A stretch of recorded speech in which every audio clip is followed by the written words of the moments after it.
Meanwhile, in a dead end far, far away. Oh, let's go. We're losing him. Whoa, whoa, whoa.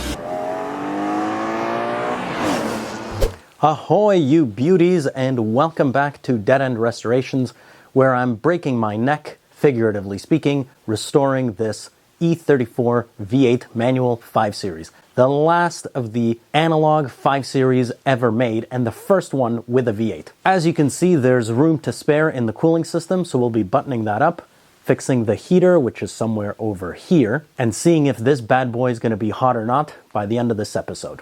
I'm getting my neck workout in today. Oh, let's go. This is where the BMW's heat pump resides, and it pumps coolant through these hoses in through two solenoids. Now, usually these get seized or stuck, and we're going to open this up and see if that's the culprit.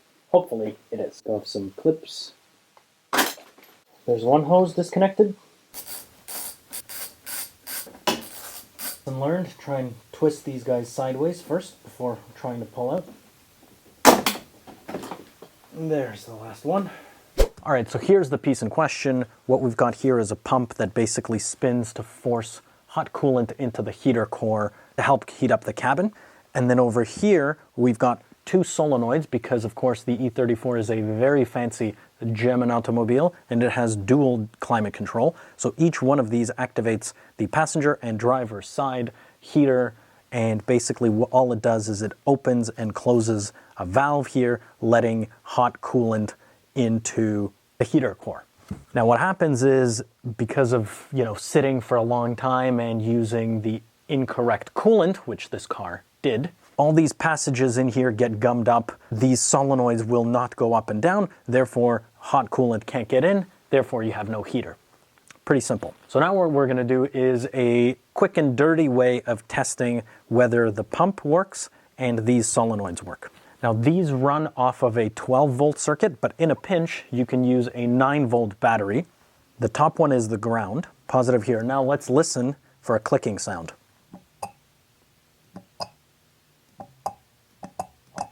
Okay, well the frog sound tells us it's working. Let's try the other side. And we have another frog on this side as well. Good. So these two pistons are working. Now let's try the pump.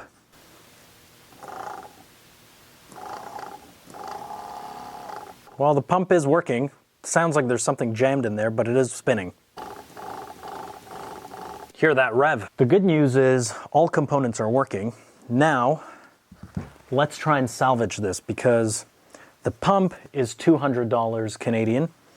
The solenoid and this part here is $150, and between tax and shipping, we're looking at over $400. So if I can save this and clean it up and put it back and it works fine, I'll save myself $400 and not have to buy a new one. First, we're going to get the pump off of the body. Now over here we got some Phillips. Let's inspect the state of the inside. It's not terrible, actually. Okay, let's clean this up. Even on the inside here along this inner tube, tons of copper.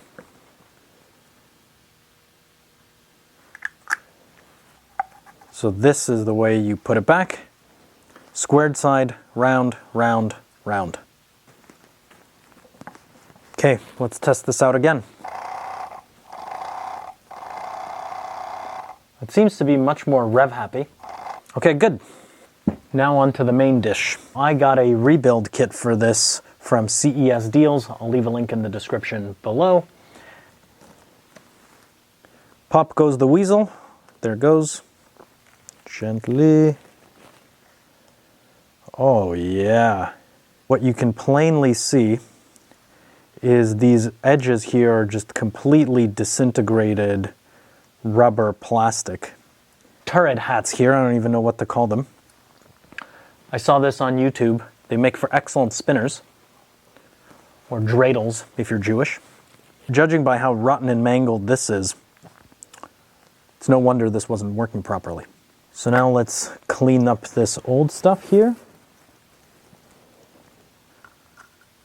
The sleeves. In here we've got some more rubber pieces to take out.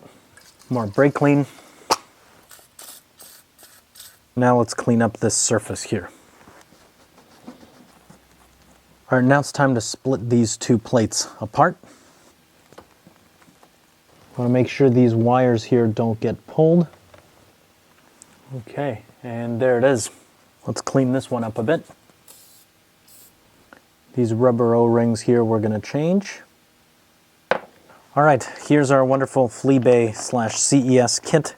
There's lots of them around. Like I said, I'll leave a link. All right, here's all the new pieces from our kit. These rings go here. These guys go back in. I slide these guys on top. Our dreidels. These guys come in this way. Done. And lastly, like so. And then we marry them up. It's time to screw these back together. Nice and tight. Let's test this out again. Looks like we got a good heartbeat out of the patient.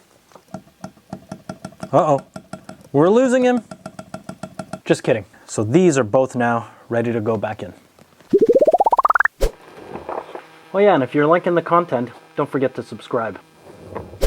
All right, next on the chopping block is the water pump. And while I'm in here, I'm gonna change the gasket on the throttle body, as that is known to shrink and let air bypass and cause vacuum issues on cold start. All right, let's start the disconnection game. We got a stripper, but I managed to crack it loose with some penetrating fluid and some vice grips. There she is, looking lovely and oily. Let's get the old gasket out of the way and clean up this surface a little bit here. Suspect detained. Why am I changing this? Well, let me show you. Here is the original. It's very stiff and hard. It's not really rubber, more like plastic at this point. And here's a new one, rubber, brand new. And what this means, it'll have a much better time of sealing in air around here. And it's going to stop any possibility for vacuum leaks at the intake manifold. And this is a known issue on the M60. Thank you to M3 name as Josh for the great tip. Just going to clean this up a bit. Clean the back. Insert the new one. Now this is pushed in as far as it'll go. And if you recall on the old one, once you pushed it in fully, it was like flush. So no wonder there was definitely an air gap around this rubber ring. Hence some of my issues with poor idle at cold start. I'm going to leave this loose while I crack on with the water pump, just in case I need to get better access. Now let's get the AC/DC belt out of the way. Out you go. Now the harmonic balancer. So the breaker bar is holding on to the Jesus nut, and then using this, we loosen the balancer nuts. I believe this is where the term busted knuckles came from. That's all of them. Let's slide you out. As you can see, it's got a reference mark, so you can't screw up when you put it back. Time for the pump to make its exit. Now that should be it. There goes more coolant.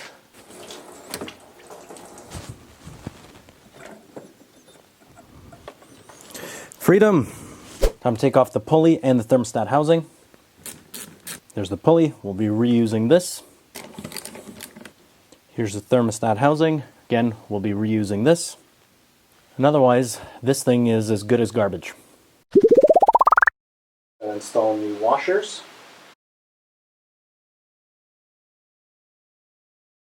The other. New thermostat. And then the gasket.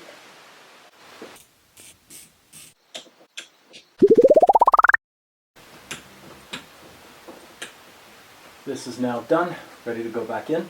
Okay, now it's time to remove the rear engine cover to drain the rest of the coolant out of the motor itself.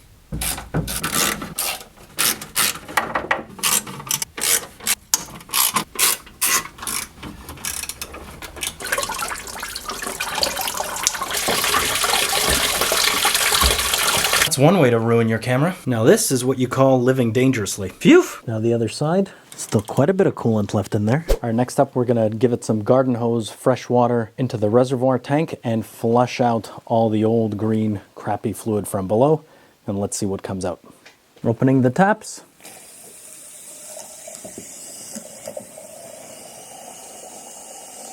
Good, it's mostly coming out of the front pipe. Excellent. All right, so that went about as poorly as I thought. A bunch of water came out of the return line there, which is fine. Some water came out the bottom, and my creeper's wet, but at least the coolant in the engine is clean. It's time to clean that up, button it back up, and start bolting everything back together. Now it's time to stick the water pump back on, but before we do that, it's time for every teenager's favorite accessory. Stick some of this on so the gaskets have a much easier time of sliding on. All right, water pump's ready to go back in.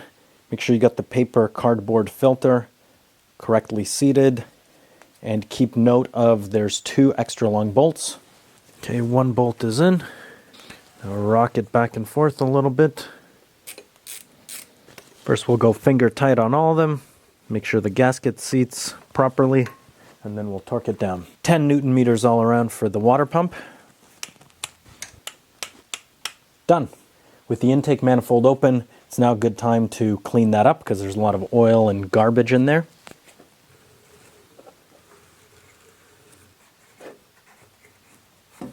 Exhibit A.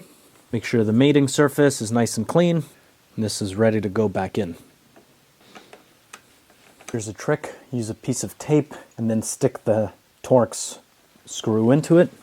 That way it will hold on. Throttle body is also 10 Newton meters, you guessed it.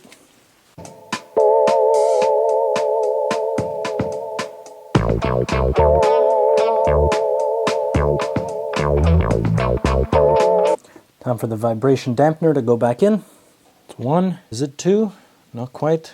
2, 3, 4, 5, 6, 7, 8 Mohicans. Now we get the blaster.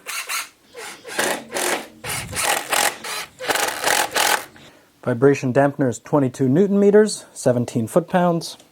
Now it's time to swap out the AC/DC pulley. Sounds like it's had better days. Pop the cover. Out with the old, in with the new. Clean up the AC/DC pump pulley over here, so nothing gets caught on the belt. And new AC/DC belt going in. Says Continental, but apparently it's a Goodyear. That's kind of confusing. There we go. So what you want to do is crank this guy here so it has tension, pushes up on the belt as much as possible, and then tighten this guy down here. Now we can tighten the rest of these down. Time to replace the water pump tensioner pulleys. Pop these off. Listen to this guy. Shot. There you go. Oh yeah, that one's definitely shot. Here's the new fellas. This guy goes in there. Time to throw this in. Time for the water pump and alternator belt.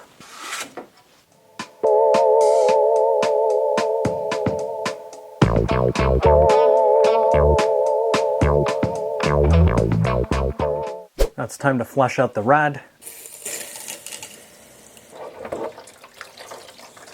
Good. All right, as part of preventative maintenance, time to do the fan clutch. This one's out. Gonna give this one a bit of the beauty treatment.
to the back seat.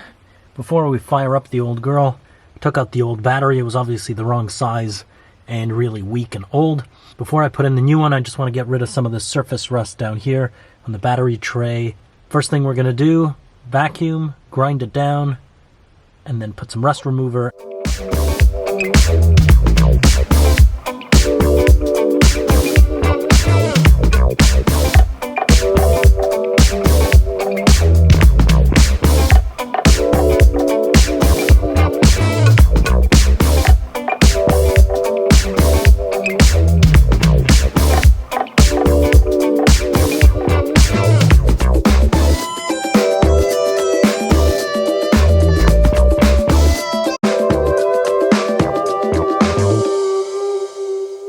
Last step, top up the coolant. I'm using the affectionately called BMW Blue HEPU, 50-50 diluted with water. Well, it's do or die time. Here goes nothing.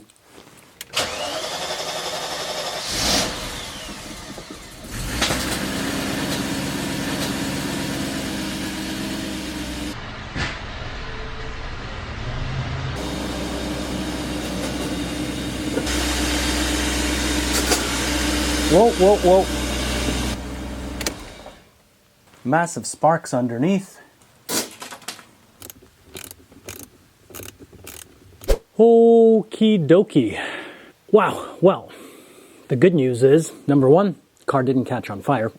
Number two, I was not, in fact, electrocuted. The bad news is the fire extinguisher I ordered off Amazon and the new underpants aren't going to be here until tomorrow. So, what can you do? But I did start poking around in here in the meantime, and I found some stuff out. All right, so I finally got down to the crux of the problem. This oil filter here has two oil lines going out the back. And the way that I had routed this power steering line originally was like this. And because it was on the outside of those two lines, it was touching the back of the alternator and causing all those wonderful sparks everywhere. However, what you're supposed to do is route this line in between those two oil cooler lines, which of course are invisible under this and kind of that part of the engine between the frame rail and the engine down there. And if you route them in between properly, then it's not going to be able to move around and touch that alternator positive wire. So I did everything off camera because you can't see anything anyway, fixed it all up, buttoned everything back down, and now we're ready for drum roll part 2.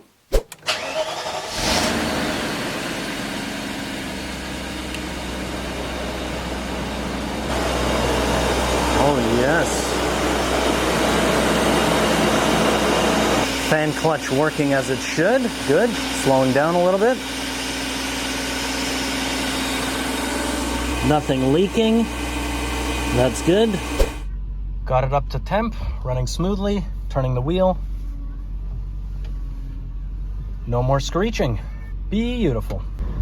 And we have heat, ladies and gentlemen. Glorious, glorious heat. Let's try the AC.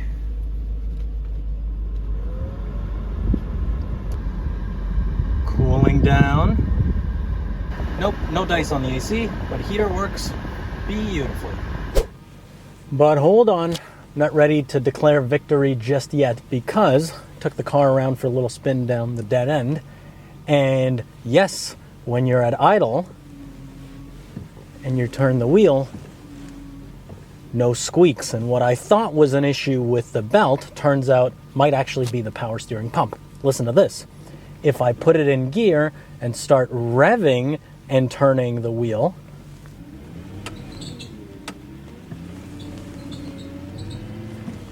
turns out it screeches after all. So I've got a new power steering pump on the way. It's not that expensive, and it's actually pretty easy to just drop down from the bottom of the engine. All right, so where does that leave us? Well, The leaking power steering lines, that was fixed. Again, I'll need to drive the car for a couple of weeks, see if it comes back. The leaking valve cover gaskets, again, that's fixed for now. Give it a couple of weeks of driving, but it should be okay. The broken heater, that's definitely a win. You guys saw it blows nice and toasty, and that rebuild kit was a wonder. The cooling system, well, that was preventative maintenance, and that went over well. Car's running super smooth and quiet, and once I get that power steering pump installed, everything under the hood should now be A1 100% perfect. In the next episode, I'm going to be tackling the brakes, the fluids, the tranny, the diff, and the clutch fluid, because they're all really old and crummy looking. I want to thank you so much for watching. Hopefully you're enjoying the series. Subscribe if you haven't already, please. Give me a comment, give me a thumbs up. Let me know what you think of the series so far. I'm having a ton of fun, and I'm excited to have this bad boy back on the road in no time at all. The end is kind of nearing in sight. Until next time, adios.